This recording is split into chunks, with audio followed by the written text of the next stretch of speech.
Так выглядят информации. Бюллетени, которые создавались участниками национального движения крымских татар и отражали важные события народной борьбы.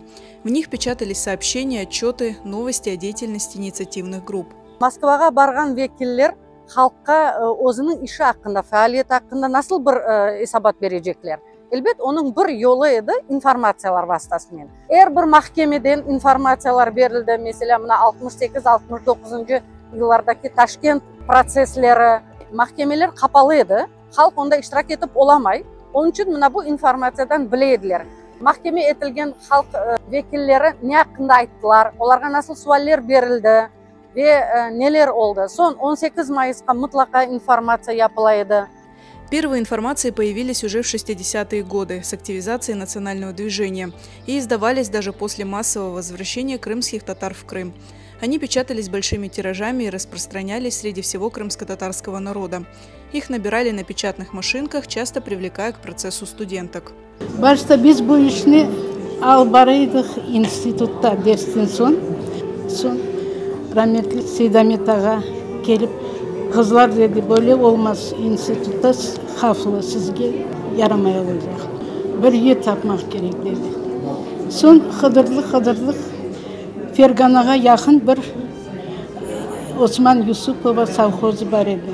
Anda benim anamның dayısı yaşaydı. Seydamet ağam şemadan çıkmen geldi. İçinde yazı maşinkası. Rahmet olsun canına. İnayet men Seydamet ağam yol aldık. Avtobusten ketse kartımızdan kuyruk olur deyip Frunzенский массивге kadar avtobusмен бардық, анда çölden kеттік неге. Анда birkaç günler inayetмен басқан еді. Информация выпускались анонимно, ведь за их создание и распространение грозила ответственность. Они фигурировали во многих судебных процессах над участниками национального движения. Bu iş için işten kovabilirdiler, okudan, partiyadan, komsomoldan kovabilirdiler.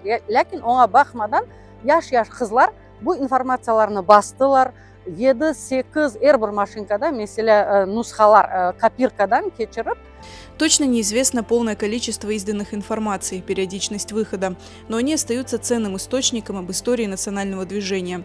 В условиях замалчивания темы крымских татар их распространение и направление в органы власти было одним из способов национальной борьбы и возможностью познакомить общественность с крымско-татарской проблемой.